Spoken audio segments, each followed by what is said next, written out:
Welcome to the Snakes Are Us TV podcast, presented by Southeastern Reptile Rescue. I'm Jason Clark, and it's Showtime. Are you ready?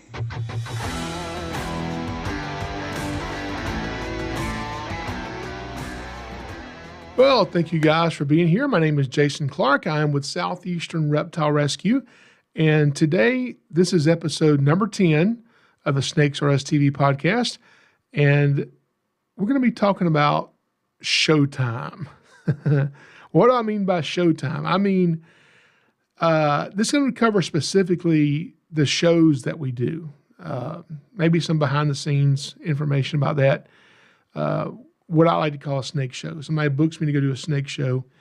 Kind of how we started that, what it entails, and some cool behind-the-scenes stories that never really told publicly that hopefully you'll enjoy. I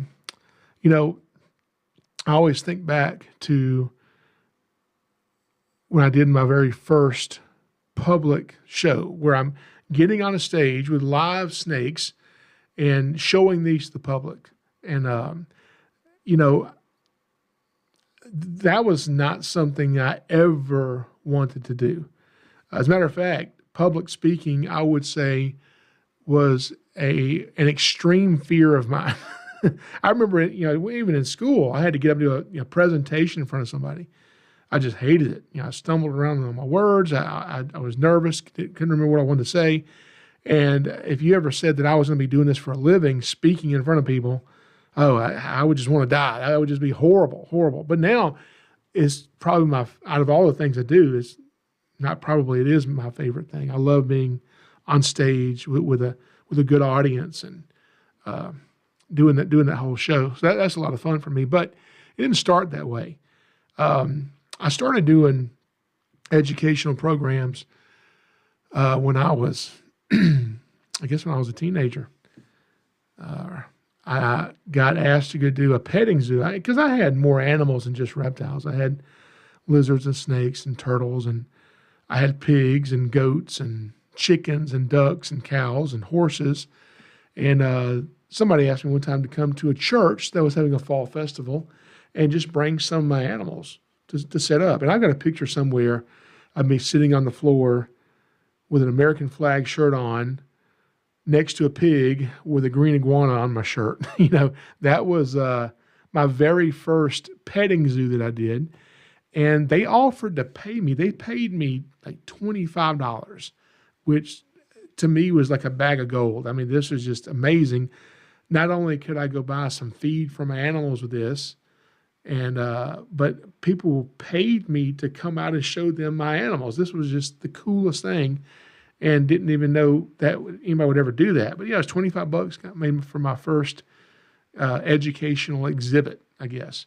And then, once I started doing that, I started getting more calls and went to a couple more schools or fall festivals. Then I started calling like nursing homes. Hey, can I bring snakes to your nursing home? And they would have to go talk to the residents because we don't want to kill any of them, give them a heart attack or something with a snake. So only people who wanted to see snakes at these nursing homes would come down to this common area, and I'd go in. My mom would take me, and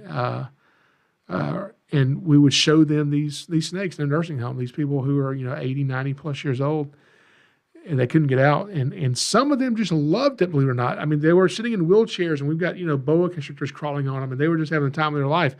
Some of the residents were hiding on the other side of the building and would not come near us, of course, but there were quite a few that really enjoyed the times when we do go out to places like that and share these animals.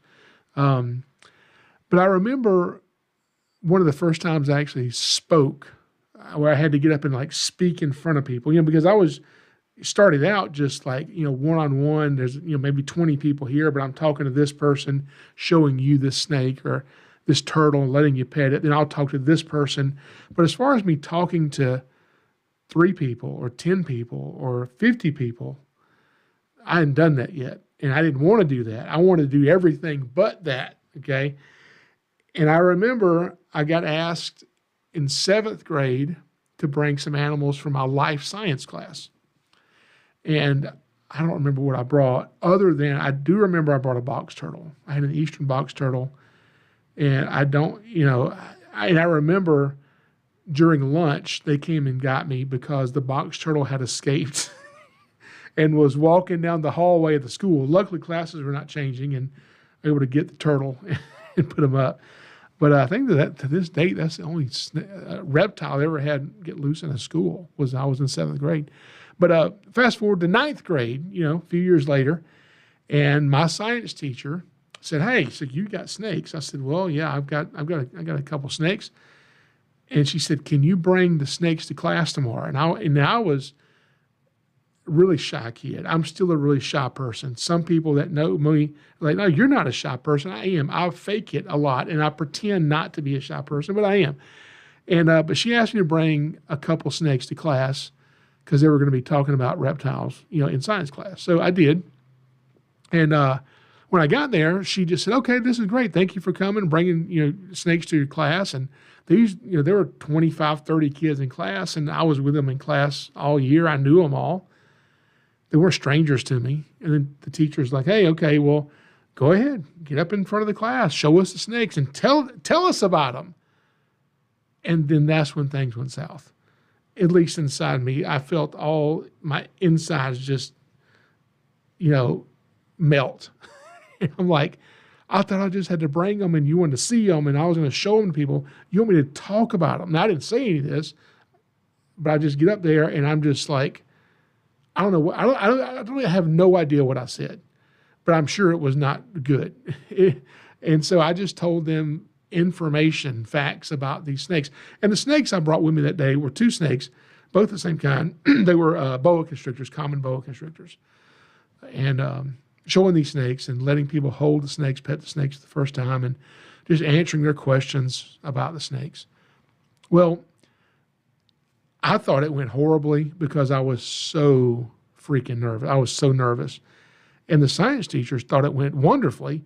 And she said, "Hey, I have an idea.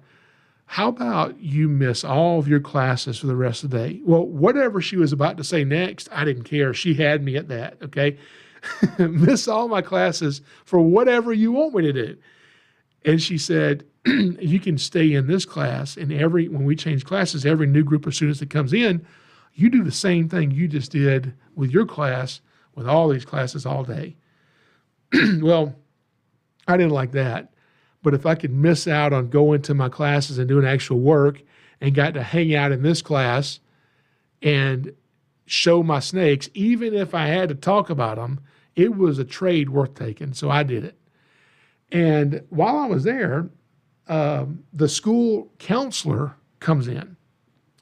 Never forget him. He comes in and he's got a video recorder and he's recording me talking to the students and recording me, with the snakes and letting them hold the snakes and things.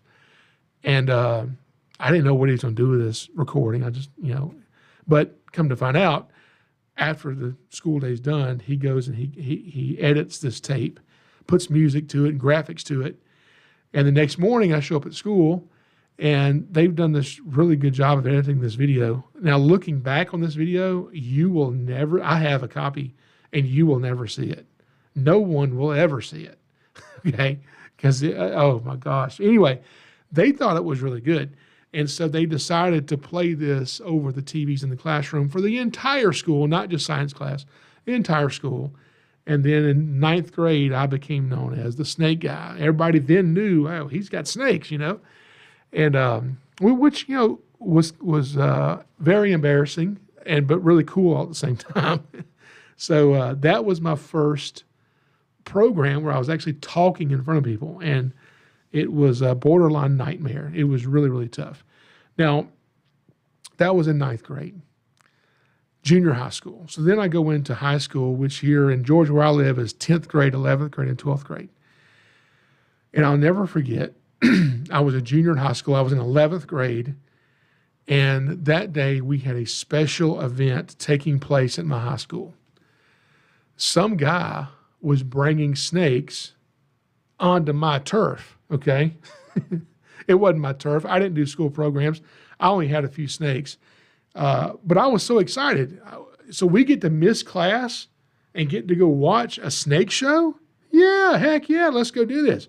So I go into our huge gymnasium and we sit on the bleachers, and down here on the floor, there's a table set up, and this man down here, and I had heard of this man before, never seen him before, never met him before, but I knew his name, and his name was Okefenokee Joe. At least that's what he went by. And he's very well known in Georgia. And so he gets down there and he pulls out a snake. I don't even remember what all snakes he had. I know he had some non-venomous snakes and he had some venomous snakes, and all the snakes he had were native to Georgia. Rattlesnakes, copperheads, cottonmouths, rat snakes, things that are native. And he just talked about the importance of these snakes. And, I don't remember anything he said, to be honest with you, but I just thought it was so cool. This guy, this is his job. This school, I'm assuming this is his job. I don't know, but he's here. Maybe he came here for free to do this. Surely he did. I mean, they're not going to pay him to come to the school to talk about snakes, even though I got paid $25 for a petting zoo with a pig and an iguana and a goat, but they're not going to pay him because I'm a kid. They can give me $25. This is a grown man who has to drive a long way. I mean, even though he does all that, they're not going to pay him to do this. It's not his job. This is just, he's doing this to be nice. That's what I'm thinking. And so he does the program. I don't know how long it lasts, 30 minutes, an hour, whatever it was. And then the show's over, the bell rings, it's time to get up and go to class. And so he's down there putting the snakes back in the boxes, not packing things up, but just kind of, redoing things, getting ready for his second show that he's going to do for a different group that's about to come in. And I'm just beside myself. I'm like, he's doing a second show and I have to go to class. I can't go to class. I have to stay for the second show. But I've got English class, and I actually have a test today in English class. So I'm like, well, I don't want to just not go. I'll go tell my teacher that I'm not coming. At least that she'll know where I'm at. So I leave the gym. I go to class. I walk to the door, and my teacher's at the door. And I said, ma'am, I can't come to class today. I know I have a test, but I'll have to do something to make it up. She said, well, will you have a pass? I said, no, I don't have a pass. She said, well, you have to come to class. I said, no, I can't. I said, see, I just left the gym where the snake show was. And I watched it, and he's about to do a second show. And then after that, because this is my sixth period of the day, this is the last class of the day, as soon as this English class is over, I have to catch the bus, and I have to go home. And so at the time, I didn't have a vehicle. I was driving. I was riding the bus.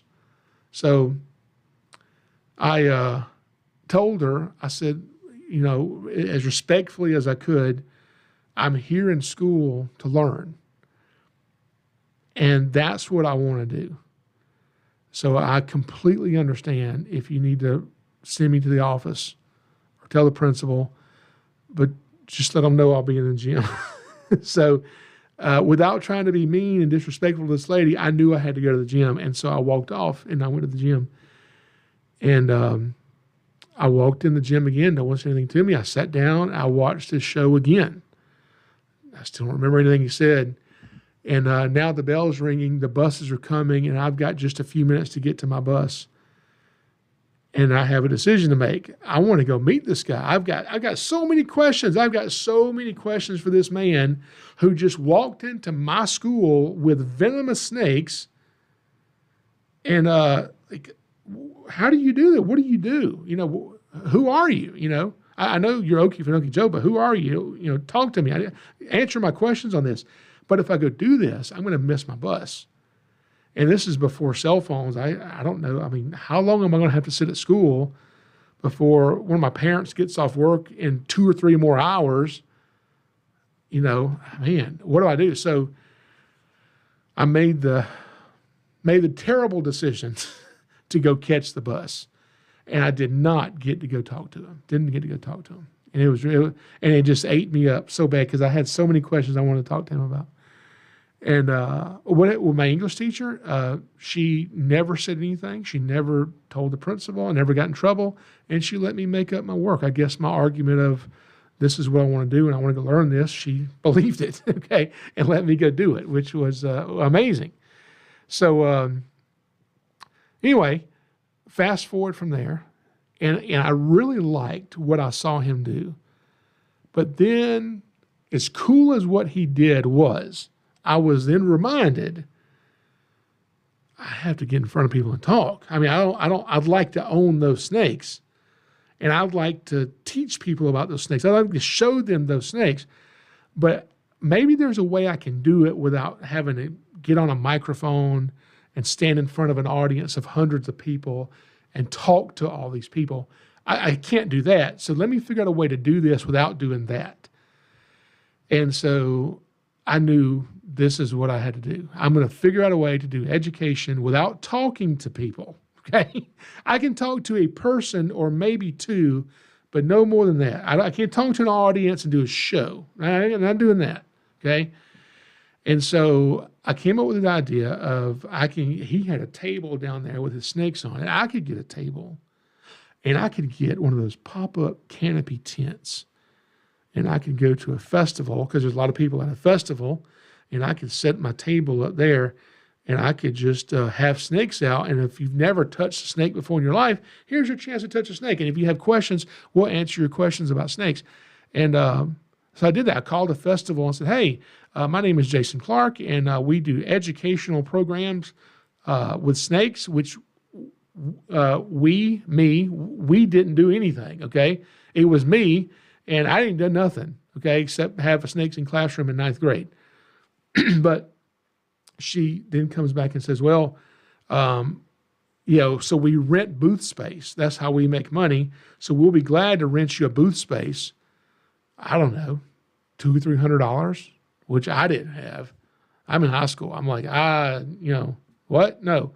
So I thought quick and said, ma'am, no, you don't understand. This is an educational thing. And not only will I not charge you to come to your festival, I will come and do this for you for free. I knew she wasn't going to pay me anyway. She's already trying to charge me to be there. So I'm just trying to get in at a price I can afford, which is zero, okay? And so she's like, okay, yeah, I think that actually sounds reasonable.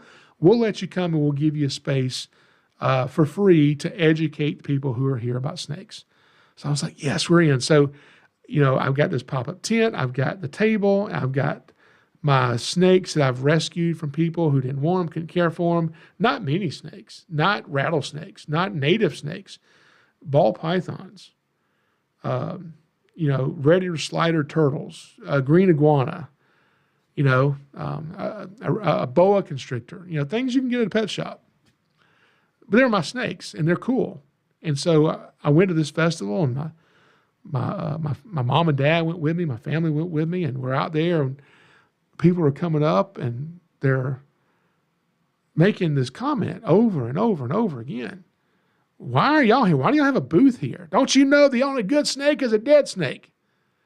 I'm just like, oh my God. I mean, I'm here just to be nice and because I want to make people happy and I want to teach people about snakes. Why is everybody so rude? That's what I'm thinking. I didn't say. And so after that event, I came up with an idea because I had been looking at, venomous snakes and how dangerous these things can be when we do stupid stuff. Because that's how most bites happen. Bites are preventable. It's when people do dumb stuff, they get bit. Either handling the snake, trying to kill it, trying to catch it, or just being outside and not watching or paying attention to where you put your hands and feet. And so, I was looking at how many people in America die from snakes in a year. I don't know, 5, maybe less. Not many. Out of 40 million Americans, 5 people die in a year. That's, I would say it's not nothing. It's something to those people who died. But in the grand scheme of things, with as many Americans as we have, 5 is not that many people. And so then I started looking at things that can kill you other than snakes. Stairs, ladders, kitchen sinks, pogo sticks, Anything you can imagine. And so I go to the internet and I start looking up how many people a year die from blankets. A blanket being over your head and you suffocate. How many people die from blankets? How many people a year die from just the weirdest things? And I got all these numbers and I wrote them all out. And then I had an idea. What I did is I got a little bit of money and I went to a place that printed business cards. And I wrote out this story. And I had to make it really fine, small print because the whole story took up the front and back of this business card. And the story was about a man who saw a snake in his yard. And of course, the only good snake's a dead snake. So he's got to kill it. And it tells a story of him going into his house to grab something to kill the snake. And all of the things that are much more dangerous than snakes that can kill him along the way. So by the time you finish reading this little story on the back of the business card, you realize, okay, snakes are not that dangerous, but only when we do dumb stuff. So the next event we went to, I had 500 of these business cards printed up. And I told everybody with me, I said, look, if somebody comes up and they're just rude and say, the only good snake is a dead snake. Why are y'all out here? Chop your heads off, kill them. They say all this stuff. Just smile at them. Say, God bless you, and hand them a business card. And we did that. And the response was pretty good, pretty good. I even had this one lady walk right back up to me, and she said, I have a question. I said, yes, ma'am. She said, she held the card up. She said, did you give me this card to make me feel stupid? And I said, yes. Yes, ma'am, I did. And she just died laughing. And she said, well, I want to tell you, it worked beautifully because I feel pretty stupid right now after telling you the only good snake's a dead snake than reading this. It really puts it into perspective. So I always tried to look for things outside of the box, things that were a little bit different that would appeal to me. And I figured they might appeal to other people. And so I always tried to do that. And so then as I'm doing these festivals and just taking snakes to festivals, I'm not getting paid to do this. I'm luckily not having to pay to do this. And I get a phone call one day. Don't even know where this guy got my number from, but he was a doctor. And this doctor said, hey, my son's having a birthday party, and he loves snakes. And, you did this festival over here where you had snakes at this table, and you were showing them snakes. So that's what we want. We want a reptile birthday party. Can you do that? And I'm like, what's a reptile birthday party? He said, well, you just like you do the festival, you just bring your table out and you just have your snakes set up and you just go through them one at a time and you just tell the kids and show them the snakes. I said, yeah, I can do that. He said, okay, well, how much do you charge? And I'm like, oh God, how much do I charge? Because, I want to sound professional. I don't want to lowball him, because if I tell him a price is too low, and he's going to be like, okay, well, this guy don't know what he's doing because he's way too low. And I don't want to be too high because I don't want him to say, no, that's crazy expensive. We're not paying you that. So I don't know where I got this number from, but I just took a deep breath and I said, oh yeah, we can do a birthday party. Our birthday parties, like I've done birthday parties, our birthday parties are $150 for about an hour. He said, oh, that's a great price. Yes. I'm thinking, oh my gosh, I cannot believe because I'm thinking he's going to talk me down. We'll probably settle on $45, okay? And I'm going to start really, really high. And he's like, oh, this is great. $150, that's an awesome price. Here's the date, blah, blah, blah. So I'm like, hang up the phone, and I'm just like, oh my God, I just booked a reptile show. I'm getting paid $150 for this reptile show. I cannot believe this. And so I went and did it. And it went really good. And there was, 20 kids at the birthday party. And then all these kids at the birthday party, guess what they wanted? They wanted the snake birthday party. So I'm like, you got to be kidding me. So I booked another birthday party and another birthday party and another birthday party and another birthday party and kept doing it. I'm like, this is amazing. And then I got to where, there's only 10 kids here. They're not adults. These are little kids. I can talk to 10 kids. I can do that. And I did. And it wasn't bad. Then some parties were 20 or 30 or 40 kids, and then all their parents. I was like, no, I don't like this, but it's not death. It's not horrible. I can do it, And so that's how that got started. And then I'll never forget, a phone call comes in, and the guy says, "Hey, I work at this nature center, and we have a snake show we're doing," which got me excited because I'm like, I want to go see this snake show. I need to, I've only ever seen 2 snake shows. It was on the same day by the same person. I want to go see I want to see what somebody else does for a snake show. And the guy we have coming was somebody I didn't know who the person was. He told me his name, and he's canceled. He's not coming, and we've already advertised it. And we don't want people to show up expecting to see snakes, and then there's no snakes there. So can you come here to our nature center and do the snake show in place of this person that can't come? And without thinking about it, I said, yes, I'd love to. I would not love to, but that's just what I said to the guy. Yes, I'd love to. Now, fortunately, it was a couple months away. It was not next week. It was a couple months away. So I'm thinking, okay, so I'll have time to prepare and figure out what's a snake show. Like, what do I do? Because these are going to be, it's not a kid's show. These are adults that are coming. I mean, there could be 10 or 15 adults here. They could. What if there's 20 people here that are all adults, and I'm going to be on this stage talking to 20 people? What if it's 25 people? I don't think it'd be that many people. Maybe 10 or 15 people. So over the next couple months, it was summertime, I started looking up nature centers, zoos, any type of place that had reptiles that was doing any type of a talk, even for a 10-minute talk or an hour lecture on snakes. And I would go to these things. Some of them were a long way off, and I would go to them, and I would sit there because I want to see what you do so I know what to do, okay? And I learned so much doing that. What I learned was I don't even like watching this show, okay? I like snakes, and I'm not interested in this because I remember one place I went to, and they got up there, and they were just telling the snake facts. And it was, the audience was just a general audience, just families, men, women, children of all ages, of all backgrounds, just a slice of the public was here. And this person is telling them the heaviest snake in the world is the anaconda.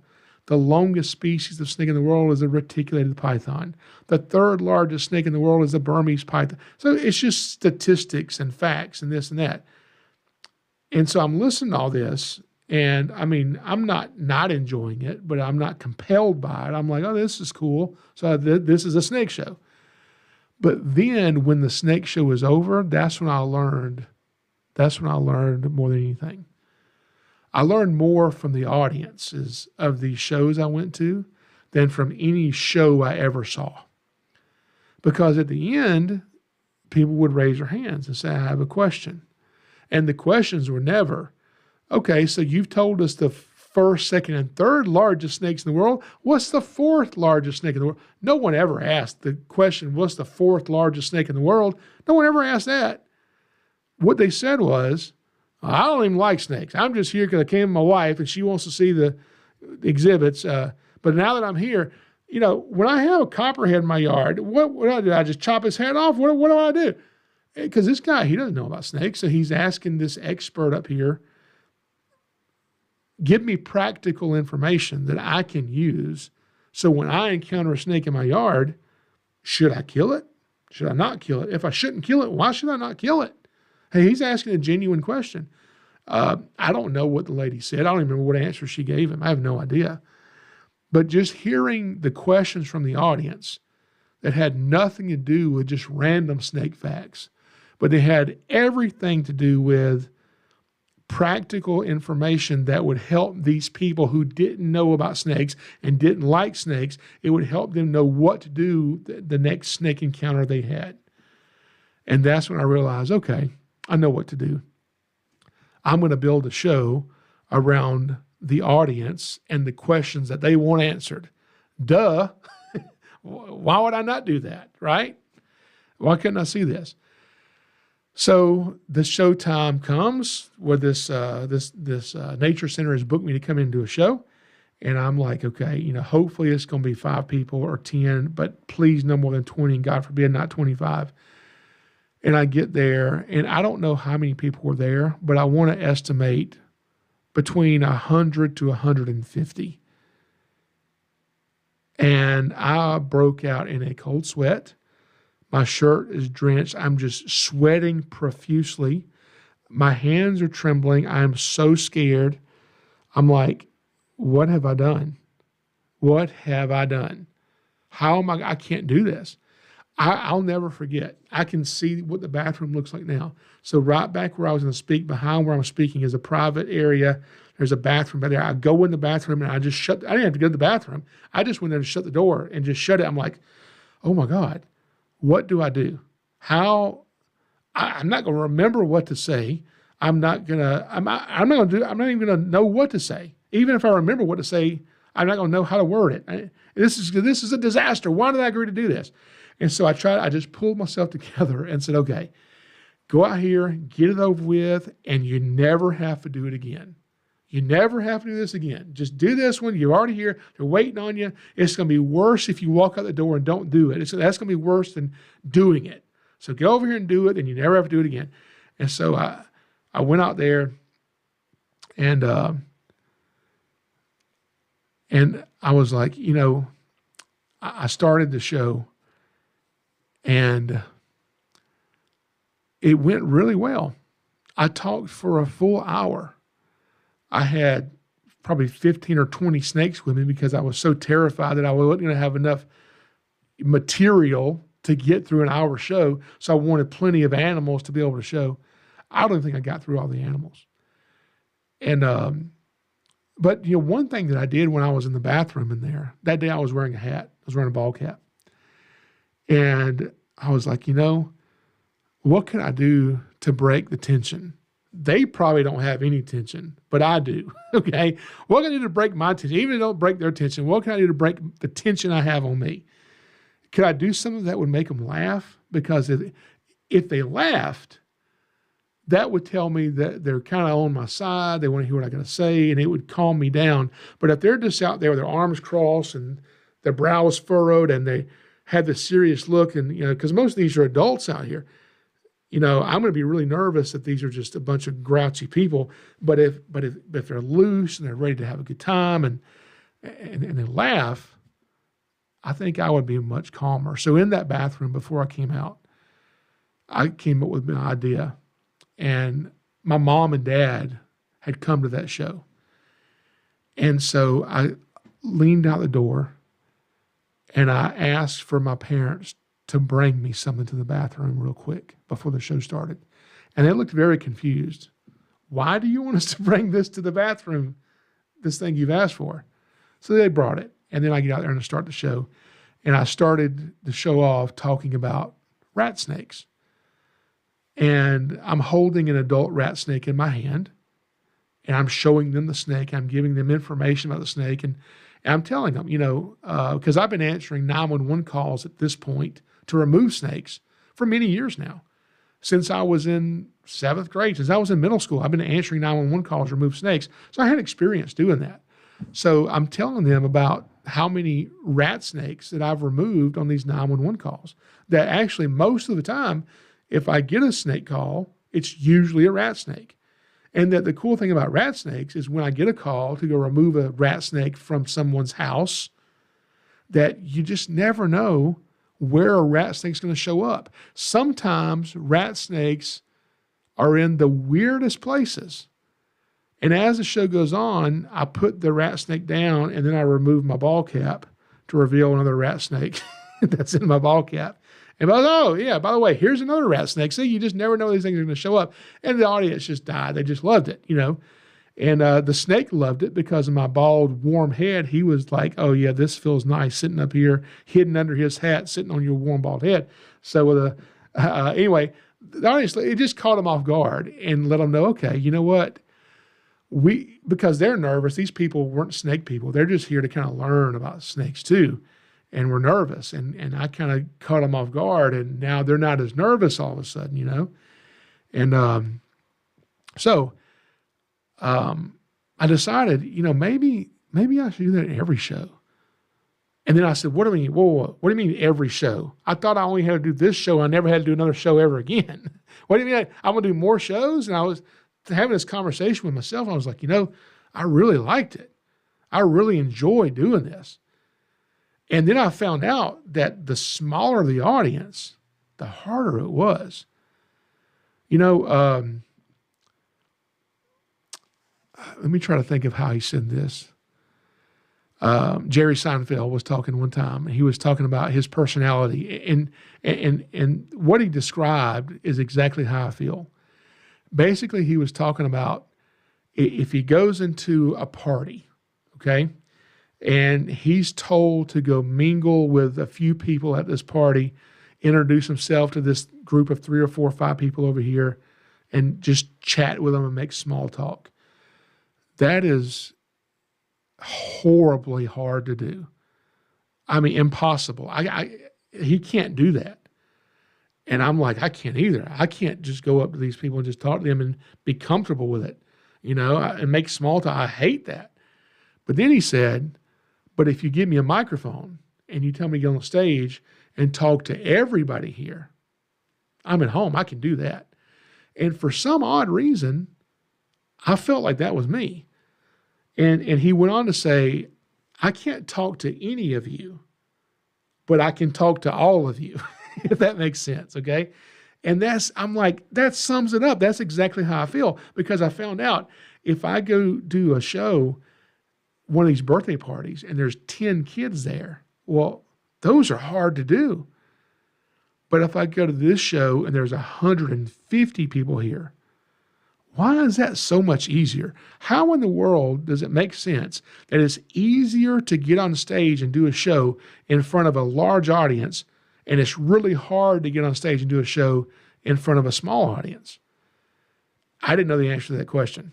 I do now, but I didn't then. And as I did more of these shows, and I got my licenses, and I got this license and that license, and I increased the number of animals I had. And then I started moving into native animals and venomous snakes. And because that first show I did, I had venomous snakes at that first show. The first birthday party I did, I had venomous snakes there too, non-venomous as well. And you're thinking, well, you brought venomous snakes to a child's birthday party? Yes. And here's why. You know, you teach your kids the dangers of parking lots and roads and looking both ways, because they're always around cars. And then I'll ask, you know, who likes to play outside? And all these kids will raise their hand. Who likes to play outside near venomous snakes? And the kids pull their hands down. But if you live in the southeastern U.S. and you're spending time outside, you're probably pretty close to a venomous snake. So if we're going to let our kids walk across streets and go through parking lots, and we're going to teach them the dangers that are there, but we're going to say, hey, go outside in the backyard for the next hour. I don't want to hear from you, okay? And you send them out in the backyard, but you don't teach them what to do and what not to do with the venomous snakes that live in your backyard that you and your kids don't even know is there. So I think it's important. So that's why the first snake show I did, the first birthday party I did, I had venomous snakes at both of them.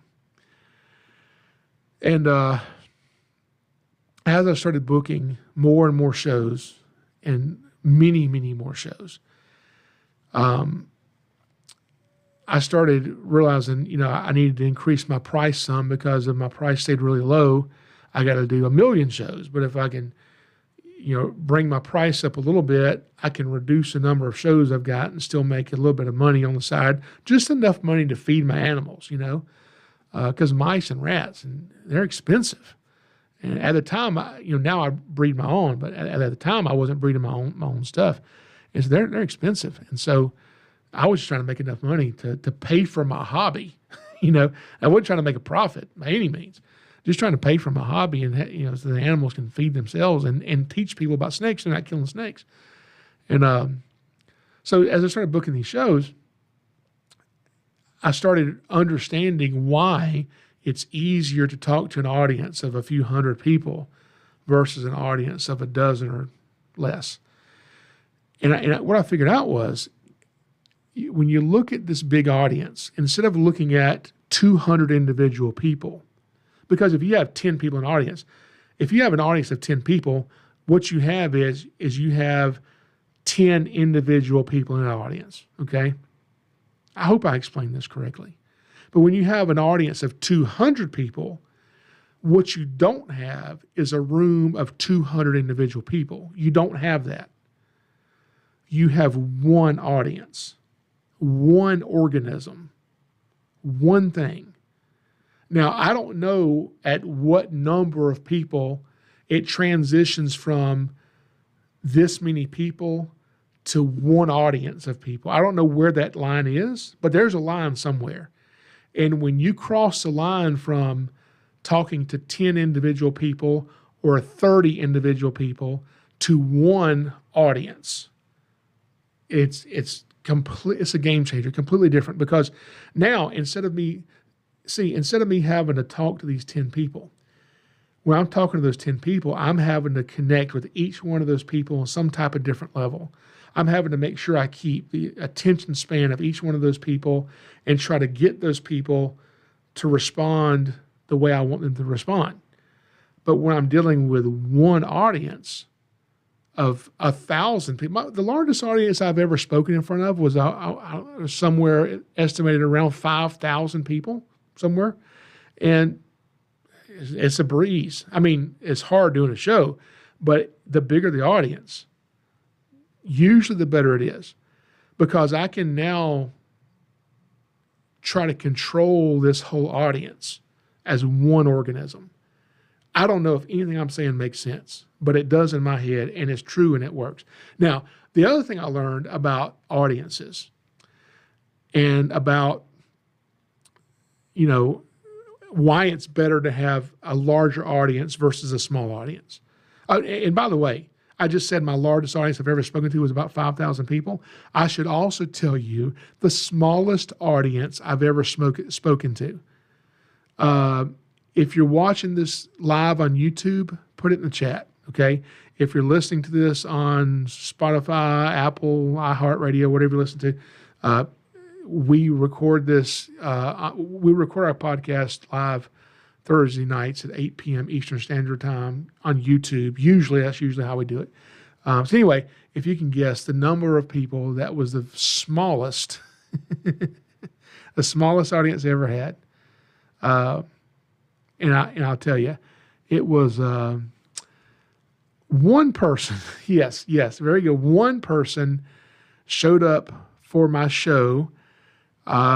It was not advertised I was going to be there, apparently, or at least that's what I tell myself to make myself feel better, because only one person showed up. But I did a show for one person. How did I do a show for one person? I sat at a table with them and showed them one snake at a time that I brought, and I talked to this person individually for an hour. It was the hardest show I've ever done, okay? But what else I learned about doing these shows, it's not just the size of the audience. It's also how tall is the stage? How close are the chairs to the stage? If we're indoors, how high is the ceiling? If they're sitting in chairs, are the chairs spaced apart? Are they at individual tables? Or are the chairs very close together? And you're thinking, well, what does this matter? I didn't think it mattered either, but I found out it absolutely matters. It absolutely matters. Have you ever heard, because you remember I said my first show, I decided I wanted to try to make these people laugh. If I can make them laugh, I can bring their guard down. And when their guard's lowered, they relax. When they're relaxed, they can learn what I'm trying to teach them, okay? They're not guarded. They're not uptight and scared. And so, I knew I wanted to make these people laugh. And so I started over time looking at different shows I did, and why did this one go so badly? I mean, I was saying some funny stuff, and nobody laughed at any of this stuff, And then I was like, man, I was not even in a good mood today, and I didn't do a good job. This was like one of the worst shows I ever did, and I like killed. I mean, these people were just dying laughing like they're at a comedy show or something somewhere. And as this happened over and over and over with good shows and bad shows, now, when people would come see it, what I would consider to be a horrible performance of mine, audience was coming, oh man, this was great. We loved your show. I'm like, well, you ain't seen the other ones. This is one of the worst shows I've ever done. But you're your own worst critic. So I have a lot of my shows to compare them to, so I can tell which ones of mine I don't think are good and which ones are. And so over time of seeing my good shows and my bad shows, I started recognizing a pattern. I recognize a pattern of when the stage is not really tall, when it's low, and when the audience is really close to me, not 30 or 40 feet away, but really close to me, and when the audience members are not spread apart, when their audience members are really close together themselves. And if we're in a room, the lower the ceiling, the better it is. And that's because the saying that you've heard before is true. Laughter is contagious. If two strangers are sitting 50 feet apart and one laughs, the other one ain't going to laugh just because they're laughing. You put those two strangers side by side and one starts to laugh long enough, even if the other one don't know what they're laughing at, they'll eventually start laughing just because this one's laughing like an idiot, okay? So laughter is contagious. And I really found this out. I really found this out personally when I went to my first comedy club. And I was deciding that, you know what, I think it would be so much fun, but absolutely terrifying to go do like an open mic stand-up comedy. That would be so much fun. And I said, but I could never do it. I could never do that because I don't want to like get up there and talk in front of these people. and I'm like, well, hang on a minute. What do I, that's all I do. That's what I do for a living. I get up and talk in front of people. Excuse me. So I decided, okay, I'm gonna write a 5-minute bit or a 4-minute bit, and I'm gonna find an open mic, and I'm not gonna tell anybody I'm doing this because if anybody shows up that I know, I'm just leaving. Okay, and I was like, as a matter of fact, when I go out of state to go do an event somewhere, especially if I go by myself out of state, I'm going to find a comedy club there in a different state. I'm not going to wear a snake shirt and I'll wear a hat and hopefully no one will know who I am. And I'm going to get on stage and I'm going to do these 4 or 5 minutes. And I did that. I went out of state to a conference and I was there several nights, and every night I would leave the conference. I would go get dinner. I'd go to the comedy club. I'd put my name on the list. And I'd get up and do stand-up, and I would leave after the comedy club, and I'd go road cruising looking for snakes till 2 a.m., then go back to my hotel, get a few hours sleep, and get up and go to the conference the next morning. And so, and I didn't tell anybody. I didn't, all the guys I'm in class with, none of them know that I'm doing this at night because God forbid if they show up, I'm just leaving. I don't want anybody to know I was doing it. And it was absolutely terrifying. I don't know why it was so scary, but, when I'm doing a snake show, if they don't laugh, well, that's fine. I still had the snake to tell you about. But when you don't have a snake in your hand and you're up there trying to make them laugh, if they don't laugh, well, that's it. There's nothing. That's the only reason you're here.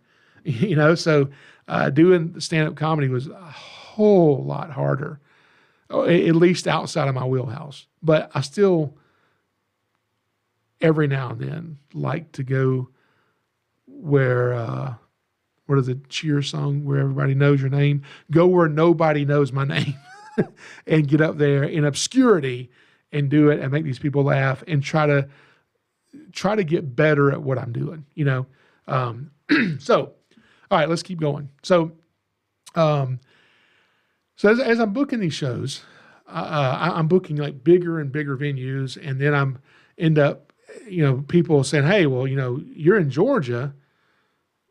I mean, could you come do a show in Florida? I'm like, Florida? I don't know how I can do a show in Florida. I mean, because you got to have a license in Florida, which I got a license in Georgia, but it's a different license in Florida. But I'm like, you know what? I could get it. I could get a Florida venomous license for venomous snakes and alligators. I guess I could do it. So I did it. I got my license in Florida, and I went and did a show in Florida. And as I'm going to Florida to do the show, I'm telling my family, I'm like, you know what? They're paying me to come, which is amazing. I mean, I'm getting paid to go speak to these people. They're paying for my hotel, my travel, and they're paying me a speaker fee to come there. And this is amazing. But I'm not looking forward to this at all, because they're like, well, why? I said, well, because we're going to Florida. When you think of Florida, what do you think about? You think of oranges and alligators and snakes, you know? These people already know all this stuff. I'm not going to teach them anything. And I got there, and I was amazed at how much they didn't know about anything about snakes and alligators, at least the audience that I was in front of. And it went great. It went so good. I was like, I'm so glad I did this. I want to keep my licenses and come back to Florida all the time and do shows. And so then people started booking me in North Carolina and South Carolina and Wisconsin and Kansas and Ohio, Kentucky and Pennsylvania. And I started doing shows, you know, in states all over the East Coast. And that was just so cool. But then I remember there was a show I really wanted to do. And it was an outdoor fair, a 10-day fair. So I would be there for 10 days. I would have, because at this point I've graduated, I don't have my 6-foot table with my pop-up tent. Now I've got a 32-foot enclosed trailer that has a fold-down ramp on the back, a fold-down ramp on the side. And when you walk up into this exhibit, it's decorated. There's lighting. There's audio and visual stuff in here. And there's 20 exhibits for live animals. When you go through and you're walking through this trailer, everything on the right is native to the southeastern U.S. Everything on the left is exotic and not native to the southeastern U.S. And so I was taking this to schools and nature centers and festivals and events and fairs and everybody that would have me. And so it's like I'm bringing my own reptile zoo and these nice exhibits to wherever I can drive my truck to pull this huge 32-foot long trailer. And it was great. And then I'm doing my shows there. So, like, you know, I've got my exhibit set up, and then I get over here and get to interpret what they're seeing in a 45-minute to an hour-long stage show. You know, a venomous snake comedy stage show is what it is. And there's this one show I wanted to do, and it was the biggest show in Georgia. They have over 500,000 people come to this thing. And I was already doing a show in Pennsylvania. That's a 9-day show that has, you know, 700,000 plus come through over 9 days. And I'm doing shows there. But this one was going to be in my home state of Georgia. I didn't have to travel to Pennsylvania for this. This is in Georgia. And I really wanted to do this show. And I was trying to get in there, and they weren't interested in having snakes there. But then one time I talked to them and said, okay, all right, we'll book you. We'll pay you to come here, and you're going to be here for, actually it was an 11-day event, not 10, it was an 11-day event. And you're going to bring in your reptile trailer. You're going to have that set up. And then we want you to do a total of 42 shows. I said, do what? He said, yeah. We want you to do 42 snake shows. I said, this year? He said, yeah, at this event. This event lasts for 11 days. And in these 11 days, we want you to do 42 stage presentations. I'm like, how? How am I going to do that? He said, well, you do one at 2 o'clock, then 4 o'clock, then 6 o'clock, then 8 o'clock, every day without fail. You know, sign this contract if you want to do this. And I said, oh, I mean, how do I do 42 shows in 11 days? Okay, I'm going to try this. I'll have to have extra snakes because we'll have to have extra snakes to use here and trade these snakes out, and we will have to figure this out. And he said, okay, great. He said, now, he's writing notes as we're talking. He said, no, how big is your stage? I said, how big is my what? He said, your stage. What are the dimensions of your stage that you'll be bringing to do your show on? I said, my stage. He said, yeah, you got to have your own stage. You have to provide. You have a stage, correct? I said, oh, yeah. I understand what you said. Yeah, I've got my own stage. Yeah, I own a stage. Yeah, of course, yes. What are you wanting to know about it? He said, well, how big is it? What are the dimensions? How long is it? So we know we have enough room to fit it. I said, oh man, how big is my stage? I can't remember at the moment, but I'll tell you what, I'm going to go home today and I will measure my stage and I will email you the answer to that. So I went home and I said, oh my God, I got to get a stage because I don't have a stage. And I was like, where do I get a stage? I have no idea what to do. So then I remembered in my woods, I have this flatbed car hauler trailer. And somebody had given me, a nature center had given me a snake. And they said, can you take the cage with the snake? They loaded the cage with a forklift on my trailer. And I hauled this cage home, and it's so massive, I could never unload it. I didn't have a forklift to unload it. And if I had a forklift to unload it, I couldn't fit it to the door of my snake building. It was just why did I even take this stupid thing? And it was so heavy, I couldn't get it off. And so what did I do? I just parked the whole trailer in my woods and said, well, that's where that lives now. And I left it. And it sat there for years. And I said, you know what? I can't get that cage off that trailer, but I could dismantle that cage and just tear it apart and just, get rid of it. And then I could move that trailer, which is barely a trailer at this point. This is a very old trailer. My dad left me this trailer after he passed away. This was his old trailer, and it's in such disrepair. I don't even know if I could pull this thing down the road. But we'll just I've got like 7 or 8 months here, okay? 9 months, whatever it is. I got 9 months and I can create this trailer. A baby develops 9 months in the womb. Surely I can make a stage in the time it takes a baby to be made. I can make a stage, okay? So I pull this trailer up to the house. No. I drag this trailer that won't even hardly, the wheels won't roll up to the house, to my driveway out of the woods, and dismantle this cage off of it. And I take the tires off and the rims and take the hubs off and replace them. And get my friend Keith to build the stage up from being a few inches off the ground to making it a little bit higher off the ground and putting a big flat sheet of steel on it. And then we coated that. And then I came up with these ideas of putting these brackets that I found.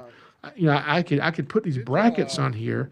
And what I did is I was laid in bed one night and I was just trying to picture, how can I make the stage look nice? How can I make it look professional? Like I'm not some hack. It looks like I know what I'm doing. And I came up with the idea of putting these poles on the stage that would fold up and bend. And so I got up out of the bed, I grabbed a piece of paper, and I drew a rough sketch of how I saw this in my head. And then the next day I went figuring out, what can I buy to make this happen? And I found these brackets that I could buy, and they work perfect. And I could buy these brackets, put them on here, and put these poles and cut the poles to length, and then erect these poles up on the stage, and then have some banners printed up with my Southeastern Reptile Rescue logo, and we could, bungee cord those to this frame, and I think it might look like a stage. Possibly, it might look like a stage when we're done with this. And so I spent the next 9 months working a little bit here, working a little bit there, and my family even helped me build this stage. And we got done. It turned out pretty good for what it was. And I took this to that fair, and he said, that's a great stage. And I had a stage, and I had my own sound system on the stage, and I did 42 shows almost because I lost my voice. I was talking so much because every time I'd finish a show, well, where's there to go but over here to my reptile exhibit and sit in this chair, which is what I've always done. And people, as they come by the exhibit, oh, yeah, great show. We liked your show. How old's your tortoise? All these questions, same questions you get all the time. And as I'm answering questions after the shows and doing the 42 shows, midweek, I've lost my voice. I'm talking and nothing's coming out. So I had to cancel shows, which is not a good thing. I got a contract to do these things. And so we were praying, God, please send rain so they can cancel the show today. So because there's rain, I can't do the show. And so it rained. And so I was able to cancel. Oh, well, it rained, can't do it because of the rain. So then we figured out from that, it's great to have a stage. I don't have to get my animals to some stage everybody else is using. I can keep my animals for the show here on stage, have my own sound equipment, my microphone set up how I want it. This is great. But then I was like, after using this stage for 2 or 3 years and losing my voice here and there, we decided, I think I need a new stage. So my old stage, we converted it to a trailer to carry my four-wheelers on. And then I found my new stage. My first stage was a 16-foot trailer. My new stage was a 28-foot enclosed trailer with living quarters inside. And the side of the trailer folded down into a stage that was the same exact size as the first stage I had, 8 foot by 16 foot. I said, this is great. And now I had an option.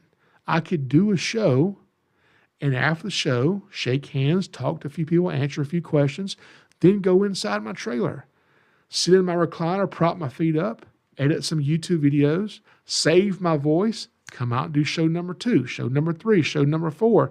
That day's done. I haven't lost my voice. And that's how I was able to do 42 shows for, I think, 8+ years now. That particular event has booked me to be there. And I don't have to cancel shows anymore because I have a cool snake stage. So that's going to bring us just about to the end of this.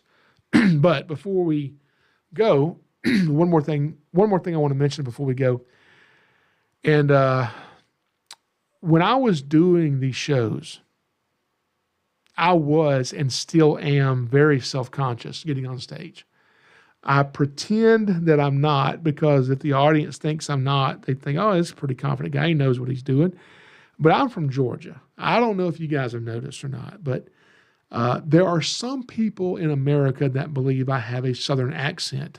I don't, okay?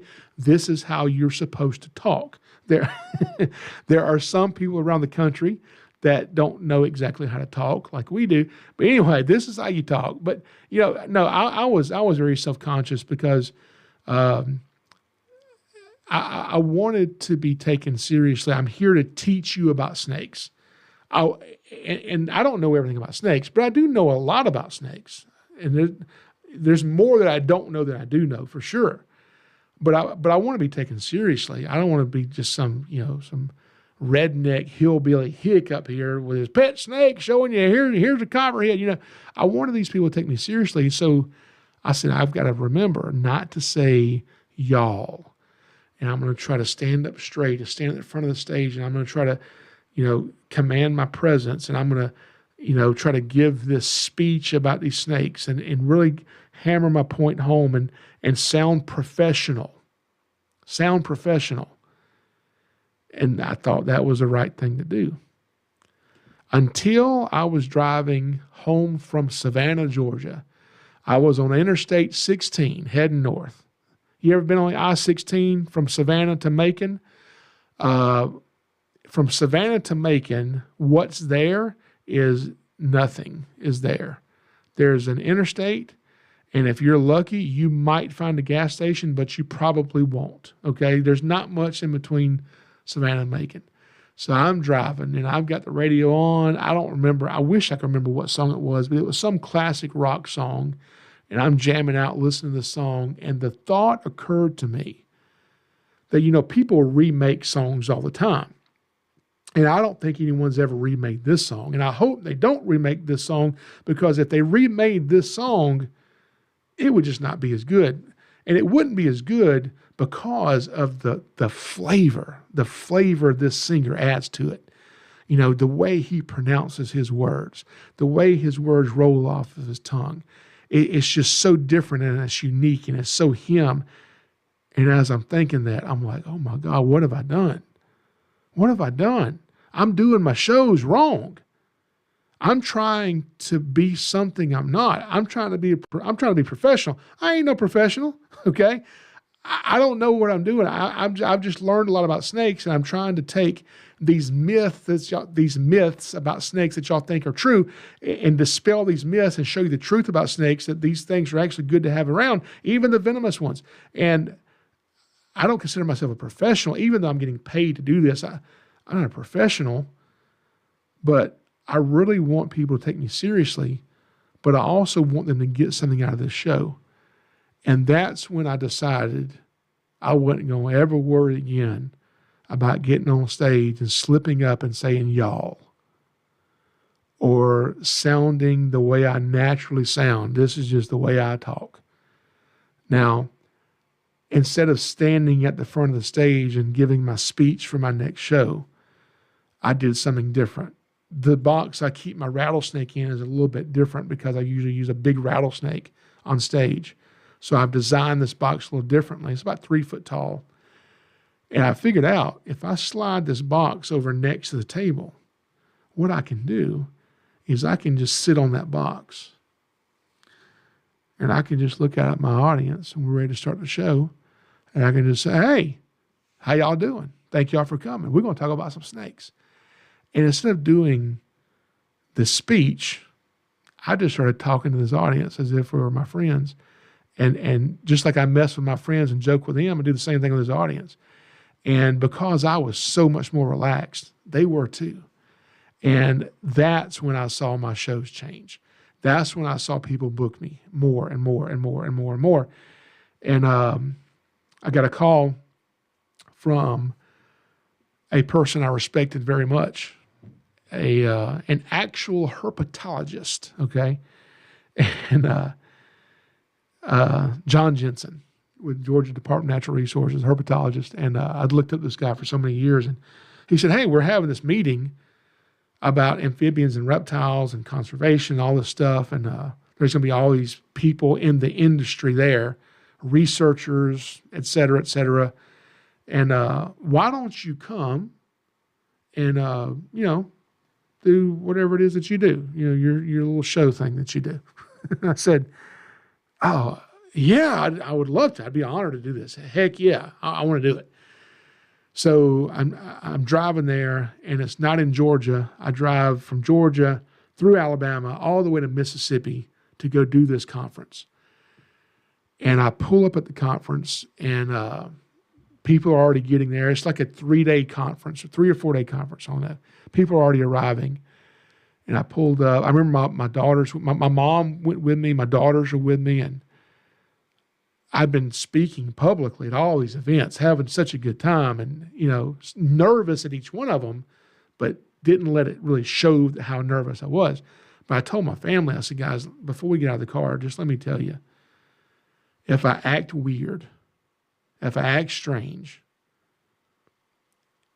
it's because I am so nervous. If you ever want to see me nervous doing a program, a show, it's going to be for this. They said, well, why is that? I said, well, all those snake books I've got at home, all those tons of snake books? I said, yeah. I said, well, everybody here that wrote those books, they're here. Everybody that wrote those books is here, okay?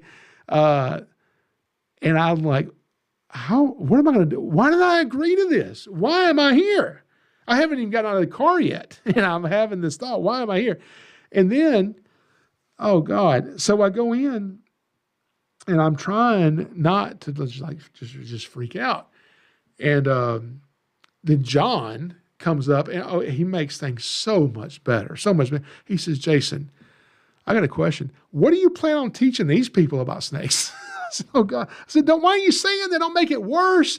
I'm already ready to go back to Georgia. You got to say that? I don't know what I'm going to teach these people. Nothing, obviously.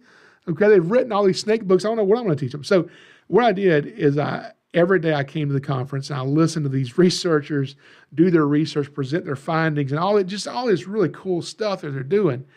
And then the last day, it was my turn to get up and kind of end the event and speak to this whole group of professionals, which I was not a part of. And I was like, what am I going to say? I don't even know. As I'm walking up there, I don't know what I'm going to say. And I grabbed the microphone, and then I just started talking. And I don't remember what I said for the next hour, but I do remember this one thing that I said to start it off. And I said, guys, wow, I've been here for 3 days listening to all your talks. And as you present all your research and your research papers and all the amazing discoveries and findings that you're finding out about, snakes and alligators and turtles and amphibians. I'm hearing all this just really cool stuff. And I mean, some of you guys have just the coolest jobs. You're taking these transmitters that cost hundreds of dollars and you're putting them in these venomous snakes. And then you're tracking these snakes' movements. And you're learning all this information. And it's so good, the work that you're doing, but all the stuff that you're doing doesn't mean crap. Long pause for dramatic effect as they're all like eyeing me. And I said, without people like me to get up here and teach Joe Blow redneck, whoever he is, that when he sees that venomous snake, not to chop his head off and kill it because your $300 transmitter is in it. So I kind of brought it all together and showed him that even though I'm not a professional, I'm not a scientist, y'all are so far above what I'm doing. But I'm as important as you guys are because we have to educate the public and not just scientists educating other scientists, And after that point, the show went great. Everything went great, and everybody loved it, and I was off the hook and was glad that I went. And, when we speak about college, we talk about college like we just were. One thing that I think about is when I'm saying I'm trying to sound professional and all these different things, is that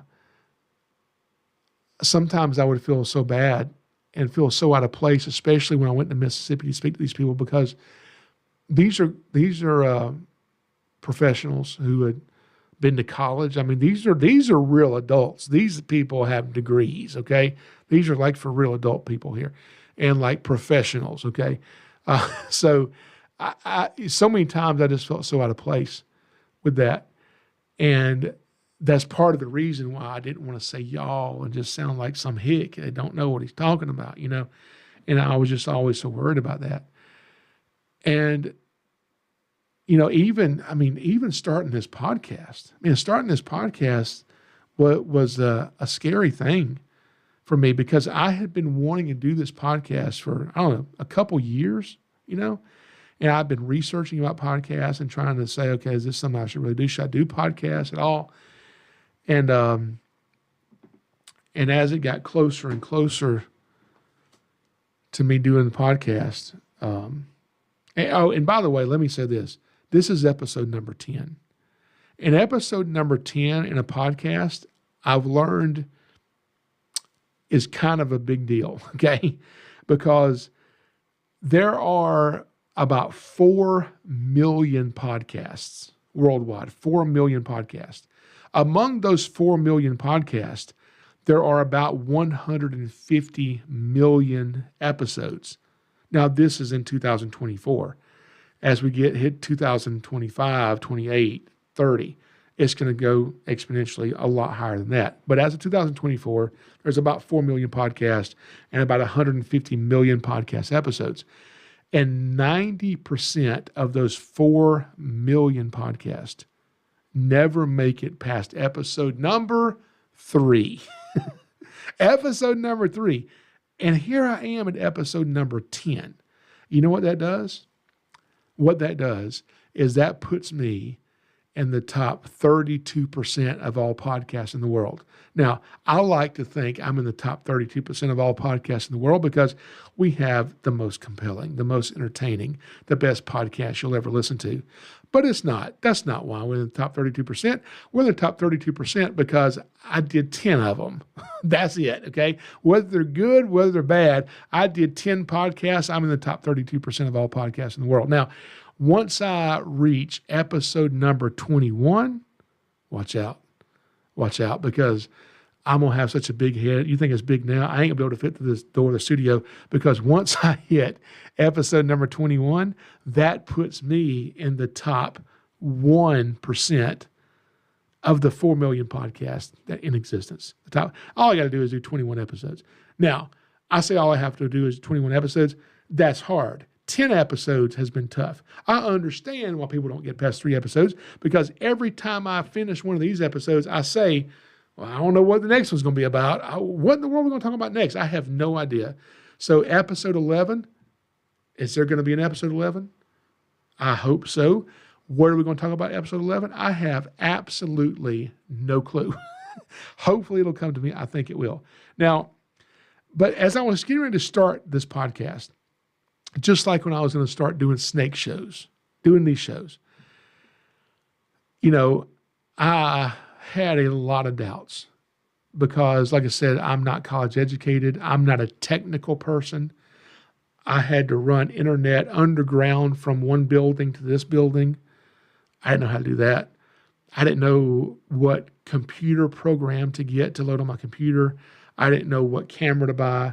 I didn't know which microphone to get, which boom arm to get, how to put. If you'd have seen how many stupid drill bits I had to go through to figure out what size this was and how to do this, and I had to get a diamond drill bit. Because the instructions had the wrong size drill bit to get through this granite desktop. Anyway, it's been a nightmare. I remember when I was in here setting up the internet. I was setting up the internet, and all of a sudden, it stopped working. And I'm like, well, I'm hooking all this stuff up right, and where's the internet? It's not working. And I'm like, maybe this cord I just plugged up, because I have a big TV over here, a big monitor over here that I can see. I have a monitor over here, another one over here, and I have a camera. So I have all these screens around me, and I'm like, well, maybe one of these cords is bad. This HDMI cord, I traced it. I think this HDMI cord, it's brand new. I just bought it. It's gone bad. So I've got another HDMI cord. So I have to go to the house to get that cord. I bring it back, and I unplug the brand new HDMI cord, and this one has zip ties on it. I get a knife. I'm cutting it open. I cut my finger open. Now I'm bleeding all over the other HDMI cord. I plug it up. I plug up the internet. I got to turn it on. Internet's still not working. I'm like, oh my God. This is so frustrating. This is so frustrating. And then I remembered, stupid me. You know what I did? I unplugged the thing that controls the internet. What is it called? I don't know what it's called. A switch. It's actually a switch that runs from the router to a switch to the, anyway, I unplugged the switch, and it was plugged into a green extension cord. I unplugged the green extension cord to plug up the fan because it was hot. That's why this is not working. And I've cut my finger because I unplugged the wrong extension cord. So I plugged up the green extension cord again, and I come back to turn the internet on, and it's still not working. And now I'm ready to cry. I'm ready to cry, okay? Because I'm like, why is this happening? I don't, this is making my brain hurt. I don't know how to fix this. So I'm running diagnostic tests on my laptop, trying to Google stuff. I'm trying to figure out why is my internet not working. Well, this whole process goes on for about an hour and a half. And then I realized, it was the other green cord I unplugged. All I did was unplug this green extension cord back here, and I forgot to plug it back up. That's what it was. But in the process, I had to go get another cord. I cut my finger, ran diagnostics on my computer, and I just plugged it the wrong cord. So I already knew. I was in a way over my head trying to get this where you could see me talking and hear what I'm saying, okay? I don't know how to do any of this stuff. And I'm talking about adding a second microphone in here. We're going to have guests coming in. I haven't told you guys that yet. We're gonna add a second microphone. We're gonna have guests come in to the studio, and I've already got a few different people I've talked to that said, "Oh yeah, when you're ready, I want to come in, and we got some stuff we're going to talk about." But that costs money. It's going to cost me somewhere in the neighborhood of $1,000, $1,500, because of the additional equipment and stuff that I have to have, not just mics and not just extra cameras, but other stuff I have to have. So we'll do that eventually when we get the funds coming in to do that. Now, as I'm talking about this, and I'm talking about starting this podcast, every time I thought of it over the last 2 years, 3 years, I've thought of doing this podcast was, how do you do a podcast? Just like, how do you do a snake show? I don't know. So I started listening to podcasts, and I found some that I liked. One of them is called Snake Talk podcast. Chris Jenkins does that. He actually had me on the podcast one time, and he's got a bunch of episodes, and he's a scientist, and he interviews scientists about snakes. If you want to know about another, listen to all mine first, then go listen to Snake Talk. It's really good, and I enjoy it. And so when I was doing this, I'm like, you know what? I'm going to call Chris. Chris is the president and CEO of the Orient Society. They do research about mainly eastern indigo snakes, but other species as well, including amphibians and different things. But really great work the Orient Society does. And so I called Chris and I said, hey, listen, I just have a question if you have a minute just to pick your brain. You've been doing this podcast. You had me on as a guest, and you've done a lot of episodes, and I'm thinking about starting a podcast. Basically, what I was doing is I was calling Chris so he could talk me out of doing a podcast. So he would say, oh, yeah, well, here's all the problems you're going to run into. And I was hoping that would just say, oh, yeah, I'm glad I talked to you. Not my thing. I'm going to move on and not do a podcast. And as I told him this, he's like, he said, Jason, I started my podcast because I'm a scientist. And I know all these scientists from all over the world. And it'd be nothing to get a phone call and just do an interview with them. And I knew most of them would all do it. So it was a no-brainer for me to start a podcast. He said, but you starting a podcast would be much different because even though what you do is you work with snakes and alligators, and that's what it's about, but it's really about you and what you do. And he went on to say a lot more things about it, but basically he seemed much more excited about it than I did. And I was like, well, you kind of talked me into it instead of talking me out of it, which is what I was kind of wanting you to do. And so he gave me some very helpful pointers, and I decided, okay, let's do this. Let's go buy some equipment and let's start a podcast. But as I was starting this podcast, the question started coming into my mind, and this question would not leave my mind. And that question was over and over and over, but what if it doesn't work? What if I can't do this? What if I'm no good at this? And what if I do it and nobody listens to it? What if I go through the effort, I do it, and people are like, stick to the YouTube videos. This is really stupid. Okay, we don't want you doing a podcast. This is not good. This is not interesting, and we can't listen to this. Okay, so don't do this anymore. I would take their advice and not do it, but that would be really hard to hear because you put forth this effort. And so I was like, what if it doesn't work? What if I buy this equipment? What if I buy all this, the lighting? What if I buy all this stuff? What if it doesn't work? Then what I'm going to have to do? And then I know what I'm going to have to do, which is horrible. I'm going to have to list this stuff on Facebook Marketplace. And you know what that means. Message. Is this item still available? Can you ship this item? Will you take $10 for it instead of $200 for it? And then if they decide to buy it, then you got to drive, you got to meet the person and deal with this individual. I'm like, that's worse than public speaking. So I don't want to have to do that. I'm like, oh man, should I do this? What if it doesn't work? And because I'm not a professional, I haven't been to college. Then I remembered something. I remembered something that says professionals built the Titanic, but amateurs built the Ark. And I was like, yeah, that's a good way to look at this. Professionals built the Titanic, and the amateur built the Ark. So I don't have to be a professional. I don't have to have a college education. I don't have to do all these things. And then I started asking the question. I stopped saying, what if it doesn't work? I stopped saying that. And I started asking the question, man, what if it works? What if I do this podcast and people listen to it and listen to, a lot of it and they like it. And then they want to listen to another episode next week because there's so many cool things that I do in my job, and 5% or less of the cool things I do, I film. And then a small percentage of that, I actually edited and put it on YouTube. But all these cool things I do that I don't even get to film, I could get in the studio every week and just tell people, hey guys, I'm back again for episode blah, blah, blah. Here's what happened this week. Because I always have such cool things that happen every single week. What if this works?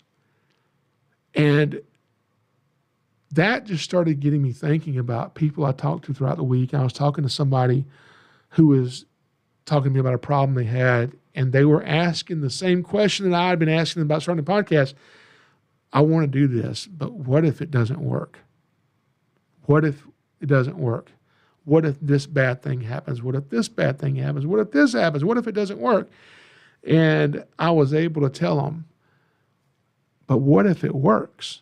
What if it works? You know, once you've gone through all the negative, once you've agonized over every reason why it won't work, once you've done that, set all that stuff to the side, okay? Set all that stuff to the side and then start asking yourself for just a few minutes, what would happen if it worked? If this thing that probably won't work, probably not, what would my life look like if it worked? Let me just imagine this for a minute. What are the good things that can happen? And start going through those things in your mind. Even if you don't really believe it yet, start thinking of the things that could happen if it worked. And as you do this exercise, what I've figured out is often what you'll find is the things that could happen if it works out, those good things that could happen, all those things outweigh all the bad things that could happen if it doesn't work out. Now, not always, but usually that's what happens. And if all the good things that could happen, and you can imagine, if all those things outweighed the bad things, then it's worth doing it. And I knew it was time for me to start a podcast. You know, one way I think about this is, have you ever, like when you were a kid, did you ever play the game Follow the Leader? You know, when you play Follow the Leader, you walk directly behind who the leader is, and then all the kids line up behind the leader, right? And now if you're the person in front of the line, you're right behind the leader. What you're supposed to do is you walk directly behind the leader and you go wherever the leader goes. Whatever movements the leader makes, you have to make the same movements. It kind of reminds me of when I go to church, okay? When I go to church and I walk in and church is, you know, just getting ready to start, and I walk in and I sit down and maybe somebody's already sitting on the row behind me, man, I always feel so bad for the person sitting behind me. I'm 6'5". I'm 6'5". I'm tall. I'm a big dude. And I just sat down in front of somebody, and I know this person back here now is probably calling me all kinds of names under their breath in church because they can hear what's going on, but they sure can't see anything, okay? And I always think about that. But just like when you're playing Follow the Leader, and you're right behind that leader, and you're so close to the leader that all you can see is the back of that leader. You can't see anything else. You're right behind the leader. All you can see is that leader. That's it. You know, unfortunately, sometimes we play Follow the Leader with fear. And we let fear lead us. When fear is leading you and you're playing Follow the Leader with fear and you're right behind fear and you're following fear wherever it takes you, all you can see is fear. That's all you can see is fear. So how do you not let fear become your leader? How do you get out of the game of Follow the Leader if you're following fear? How do you do this? Well, fear usually starts with worry. And I know people say, oh, I'm a worrier. I worry about this. You know, there's a lot of people who are just worriers, you know. But fear usually starts with worry. And worry is the exact opposite of faith. Now, if you don't exactly understand what it means to have faith, This isn't exactly what faith is, but let me try to explain faith in its simplest form that helped me understand what faith is. Worry is the opposite of faith. When you worry, okay, basically what you're doing is you have this problem, you have this issue, like me starting a podcast. I'm thinking about starting a podcast, and worry is me thinking of all the bad stuff that could possibly happen. Some of it might actually happen. But worry is me thinking and dwelling on these thoughts and focusing on the thoughts of all the things that could happen if this doesn't work out. That's what worry is. Now, faith is basically the same thing, but in reverse. Faith is like imagining all the good stuff that could happen if this works out. Living with worry and living with faith, whichever one you have, both of them require the exact same thing. Whether you are a person who walks on faith, whether you're a person who wallows in worry, doesn't matter which one it is, both of these things require the same thing. They require you to imagine things that have not happened yet. The good part about all of this stuff is that you get to choose from now on which one of those you dwell on.